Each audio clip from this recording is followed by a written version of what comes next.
All right, let's talk about a movie called God's Crooked Lines.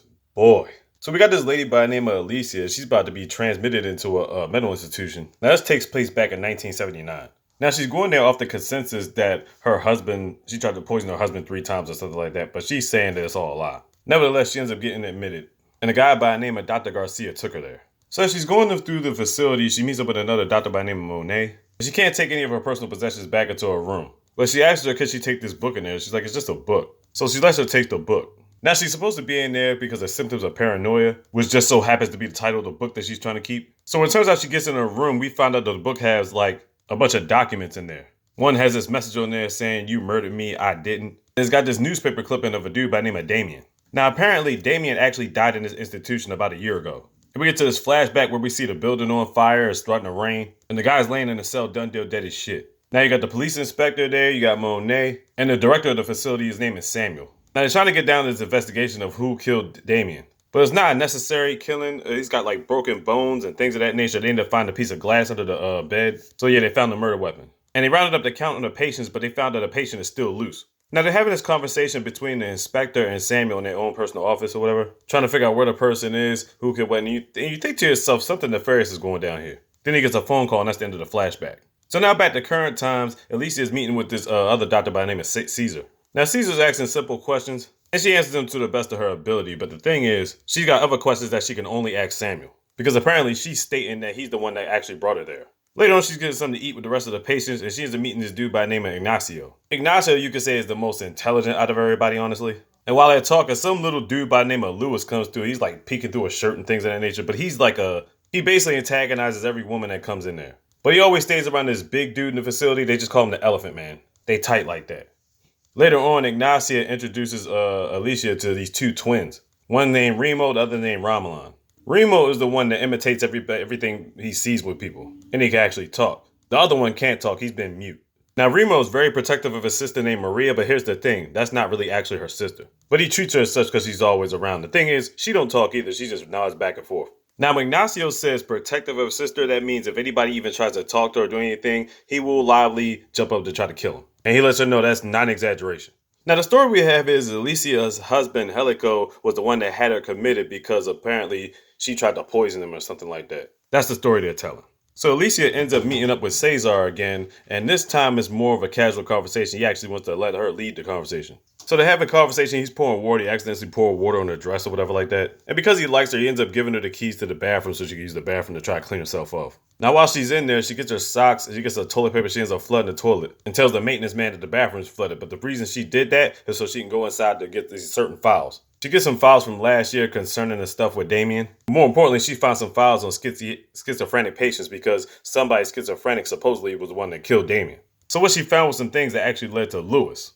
So with the information that she gathered, at the time where Damian was dead, everybody was accounted for except for one person, and she assuming that it's Lewis. So she ends up having this one conversation with Ignacio again and trying to get the information or whatever, but it feels like he's trying to run away from it or whatever. But the thing is, he starts running away, then it starts raining. And then when it rains, his skin starts bubbling up or whatever like that. She's trying to get help and everything like that. Then he gets him into the hospital. Come to find out, Ignacio has a fear of water. But then Alicia tells him, like, look, I'm actually a detective. And she's trying to figure out the case of what happened to Damian. So Ignacio says he'll do anything to help. But basically, he's still got to rest up because he's, in hospital. Then we get the scene where Alicia runs into Remo, and Remo's not imitating her. In fact, he goes, I know you. And she's thinking to herself, where do you know me from? So then we get to the scene where she's trying to find Lewis. So they're outside in the forest area behind the facility, right? And she thinks she's found a certain location where Lewis could be, but she didn't find it. Then all of a sudden, she turns around and gets startled. It's Remo again. She's like, I know you. And then Remo gets Alicia to follow him, and they go through like this little Avi arc or whatever like that. It's like this little hut that was built up. She gets inside the hut, and Remo's there with Maria. Now, Remo is convinced that Alicia is their mom. So I guess she's playing it off, making it seem like she's going to do everything to protect them. All of a sudden, they hear noises in the woods. So Alicia is like, hold on, I'm going to go check it out. Y'all stay here. So she's wandering around the woods. All of a sudden, Lewis jumps off the tree and attacks her. He starts sniffing her and all this other stuff. And like the point of the attack, I guess she ended up falling out, passing out. Next thing we know, she wakes up back in the hospital. But she wakes up chained to the bed. So we're like, why'd they chain her to the bed? Turns out, Lewis ended up dying during the scuffle. Now, how the heck did that happen? Now, she's trying to remember back to the situation. It was to the point where Lewis was actually he's about to rape her. Now she's thinking to herself, was she able to grab a stick and hit him across the head, or did somebody else hit him with the stick? Bottom line is Lewis was knocked out and ended up dying from the injuries. And the person she's explaining this to is Samuel. So she ends up telling Samuel about 70% of the reasons why she's here, but she doesn't tell him the rest. Because she assumes he should already know why, because he's the one that, was able to get her there in the first place. She explains all the letters that she sent to him, knowing about the investigation, but apparently Samuel's like, nah, I didn't get that. So basically, Samuel's dismissing her allegations. Now, at this point, while they're talking, he already released her restraints. And they're trying to downplay her findings as she's like, going through her paranoia or schizophrenia or whatever. And she tells him, hell, call my husband. Here, call Dr. Garcia. So it gets to that point where Samuel's not listening to her, and then she gets to the point where she has to push him on the ground. She's trying to call numbers or whatever like that, but they can't call outside the facility. Then she ends up running like she's trying to escape, but the orderlies end up catching her, and then they put a tranquilizer. Next thing you know, she's back in the bed. She's been asleep for like 3 days. Monet was the one to come see her to make sure everything was good. So now the doctors get together for an evaluation. So she tells her side of the story of how she got there. So she's at this dinner party with her husband, Helio, and they end up running into Dr. Garcia for the first time. Well, technically, it's her first time meeting him. But as it turns out, Dr. Garcia is actually Damian's dad. And he supposedly gave recommendations for Alicia to go into this place undetected, as a detective, and go into this mental facility to try to figure out the ins and outs of what happened to Damian. So the letters were supposed to go straight to Samuel, which is why she's thinking to herself, why is he lying about the situation? Or acting like he don't know nothing. And the way she explains it has the other doctors considering her situation, like, maybe she's telling the truth. Now, the thing is, she admits she lied about some things in the beginning, but that was the sole purpose of actually being able to get into the facility. Because if she told the truth about certain things from the get-go, they wouldn't believe that she belonged in here. So now Samuel gets the doctors in another room on a side note. Now he's going to explain what he thinks is happening. Now at the beginning, she explained that her husband doesn't have as much money as she does. But we still don't get the reason why she would try to poison him. So this is Samuel's explanation written on paper. He's saying that she tried to poison him 3 times. Once during dinner, once at like this polo golfing tournament, and another time at dinner. Now he's thinking the husband might have caught on it a couple times. He ends up going in the kitchen looking in the cupboards, but he ends up finding a secret compartment in the cupboards. And it has the quote unquote poison in there. So you're like, oh shit. So it was a couple times where he actually doused it in her lemonade, which confirmed the husband's suspicions that his wife was trying to poison him. But the second time he had her stomach pumped to make sure that she didn't die from it. But my thing is, if he believes that and then he did it to her, why would he even go through all that? So basically, she woke up in her bed and her husband was talking to some dude, confirming her suspicions about what they were trying to do. Now, in her statement, for her to be admitted in the first place, she needed her husband to sign off on something that he didn't know what he was signing on. Then she told her husband she was going to be in Buenos Aires, but obviously she was going straight to the institution.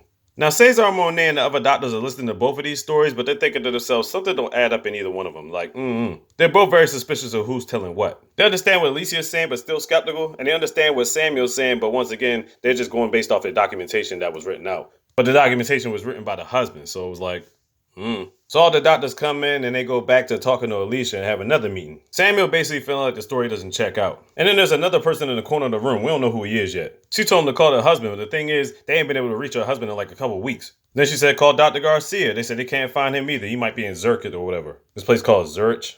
But then Samuel's like, talk to this guy over here in the corner. And she's looking dead at his face. And he was like, who was this supposed to be? They're like, this person you're staring at right now is Dr. Garcia. She's like, that's not Dr. Garcia. So Samuel's basically admitting her as she's crazy, and then they have to she goes berserk, and then they gotta hold her back or whatever. They end up drugging her, they gotta take her down to the basement floors to the real crazies. They end up giving her shock therapy and all this. Then we flash back to the scene of, Damian's death. They talked about the coroner coming through, this lady by the name of Lucia. The thing is, they said it was a different coroner. It wasn't the same person that was supposed to be doing the coronization, so all this will come into play later, trust me. So it gets to a point she's just been drugged up. The 2 main doctors, Cesar and Monet, are kind of feeling skeptical about who's right or who's what, or this side or whatever. Cesar actually lets Ignacio and Remo to actually go see her, you know what I'm saying? They're not really supposed to go down there to see her, whatever like that, but Cesar, he did his connections or whatever like that. But he can only let them see him for a limited time. And now she's able to talk to Cesar, but there's one important statement that gives them the idea to be like, okay, let's check this out. She tells them to check their bank accounts. If it's at 0, that's the proof you need right there. The only problem is she needs to go and check it themselves. So they're like, all right, we're going to do a thing to work around it so we can check the bank statements. Monet does some digging. Turns out she was right. Her account was clearly emptied out. Now keep in mind, her husband hasn't been heard from in about a couple weeks. Cesar gets the information. He actually goes to the police with the report. But the person that's brushing him off that he's talking to, the inspector. The one that was talking to Samuel in the room that day. So at this point, Alicia thinks Samuel's covering up some shit. But what? So when Monet gets the information, she goes and does some more digging. She ends up going into Samuel's office, finding files on Alicia, and guess what? She ends up finding a check written from Helio to Samuel for $2 million. Where'd he get that money from? Especially after clearing out his wife's bank accounts. Like, come on, man. That's proof. But Samuel catches her and he says they were just trying to write it off to go towards the hospital, whatever like that. And bottom line is, he ends up firing her. So Monet obviously definitely knows something's up now. So Cesar's been hiding Alicia around in the facility so he can get to the main floor. And the thing is, she needs to talk to Ignacio because she's got this plan to get out of here and, claim her innocence. So now all the orderlies are looking for Alicia, right? Turns out she's actually in the toy workshop. Now, Ignacio has privileges. I didn't mention that earlier. He's able to carry a lighter and he's able to drink wine. And so she needs to borrow his lighter. Now, this is going to come into play later. The Elephant Man has always had eyes for Maria, but he's just staring at her. But obviously, Remo ain't having that shit. So they always been back and forth like they're ready to fight, but they always breaking them up. Now, this is going to come up later. I'm going to tell you right. So next thing we see, the toy spot is on fire. Ignacio gets over his fear of water and has water being poured from the sink and poured on his arm. He's like, I need help. So one orderly comes in to make sure he gets help or whatever like that, but he ends up getting back up after he leaves. Ignacio ends up unlocking everybody's door, telling them to get out. It's a fire or whatever like that, causing ruckus. Now while this is going down, Alicia is getting information and she's dipping and dodging around certain corridors. She ends up getting to the main gate, and right when she's about to get released, she sees a car coming. And the lady Lucia pulls up as the coroner. So you're like, wait a minute. Then we see this scene where Ignacio was like running through the hallways, and then all of a sudden he sees Maria getting carried up, and then Maria is looking dead in his face, and you're like, what the fuck? She hasn't shown emotion since she's been there. Then we see one of the rooms where Remo was crying, and we like, what the fuck is going on? Turns out we see somebody in the room done deal dead as shit, and I'm like, wait a minute, the body looks familiar. Meanwhile, Alicia is letting Lucia into the door or whatever like that, and she could pretty much just dip out. But then Lucia calls her back and was like, oh, I'm gonna need to know what room they're in. So Alicia ends up coming back, but ends up tossing Lucia in the trunk. So then you see Samuel and the inspector coming down the hallway. They get to the room and they end up greeting Monet. And it was like, look, we ain't got the time for this. And I'm like, oh, the flashback is coming back. But we see a person dead on the floor. It turns out it's actually one of the twins. So we're like, wait a minute. The whole year thing was not a flashback. This is actually taking place now. So the person we didn't see on the floor dead was not Damian. It was one of the twins. I'm like, oh, shit. And when they was doing the head count, the person that was really missing was not Lewis, was actually Alicia. All the things we thought were flashbacks were actually things that was going to happen in the future of real time. So we get back to the conversation that Samuel and the inspector were having when they were in that room. And we're like, this is not the same coroner that we called for. We're like, oh. They end up going to one of the cars and they find Lucia in the trunk. So then they go down to the coroner office and it turns out Alicia was the one being the coroner. Now she breaks down one of the situations of why one of the twins got killed. Turns out she found out that the Elephant Man actually killed one of the twins. But you're like, how did we come to this conclusion? So while all the inmates were in a panic, the Elephant Man was the only one that was walking down his hallway. He ends up going to one of the twins' rooms and beating them to death. He killed them with the piece of shard glass or whatever. So they think to themselves, how can they conclude it's just him? Turns out the dead twin had not only cuts, but multiple broken bones in positions that is impossible to break. There's only one guy in the whole facility that's strong enough to even attempt to do something like that.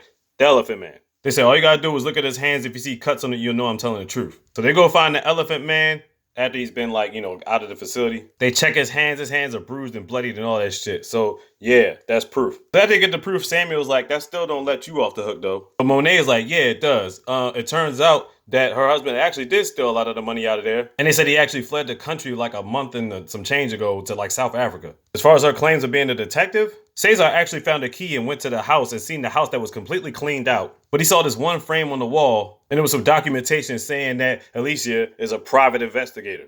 And Monet letting Samuel know that technically you haven't fired me just yet because you ain't read up the documentations. And the doctors are going to do whatever they can to get him resignated, you know what I'm saying, terminated or whatever. Or make him forced to fill out his resignation. So the inspector really wasn't on Samuel's side. He was just making sure he was doing his job. So now next day, here comes the trial. But before the trial, Alicia goes to talk to one of the twins. He's been looking up just all distraught or whatever like that. And we're thinking it's the twin that's quiet or whatever. Because as we all knew, Remo was the one that had beef because he was protecting his sister from the Elephant Man and anybody else, right? Turns out Remo was trying to calm down his brother Romula because he couldn't stand all the noise and everything that was going down. So he told him just to calm down in the room. But he was calming him down in his room while he was trying to go get help and get Maria or whatever. Turns out the Elephant Man ended up killing the wrong brother. And that's when Remo started letting out and started crying and everything like that to Alicia. And then she kept saying, I failed you. You know, a mother's always supposed to protect her sons. And I'm thinking to myself, like, were they really her sons? Or is she just trying to make them feel better? That part got me kind of twisted up. So then here comes the trial. So we found out about the husband that shook down the money, you know what I'm saying, took all that, went to South Africa. But then we found out that the Dr. Garcia that she saw in the room where they tried to convince her of who it was, turns out that was another guy that was hired to play Dr. Garcia by her husband, Helio. Turns out when she was trying to get him to sign this document, he knew exactly what he was signing. He was trying to get her there on purpose so she could, actually be under a mental institution so it could make it easier for him to snatch the money. So this was all a plan by Helio. So now all the other doctors voted with a vote of confidence to get Samuel up out of there. But before he leaves, he says, "Oh yeah, I did receive some documentation, but by a certain somebody." And as he leaves out, another person comes in. Turns in it's the actual real Dr. Garcia coming to help out Alicia. Like, what the fuck? The last thing he says is, "What kind of trouble you gotten yourself into now?" And then the movie just ends like that. I'm like, what? Now she was able to get released from the hospital because of all the claim and facts or whatever like that. But the thing is like, what is Dr. Garcia going to do now? Are they even going to be able to catch Helio? What? Were the twins actually her sons? And the big question, did they ever find out who actually killed Damian? It felt like it just left off on a cliffhanger. We got so many unanswered questions. Maybe this is the reason why it's called God's Crooked Lines. Anyway, check it out on Netflix. Yeah.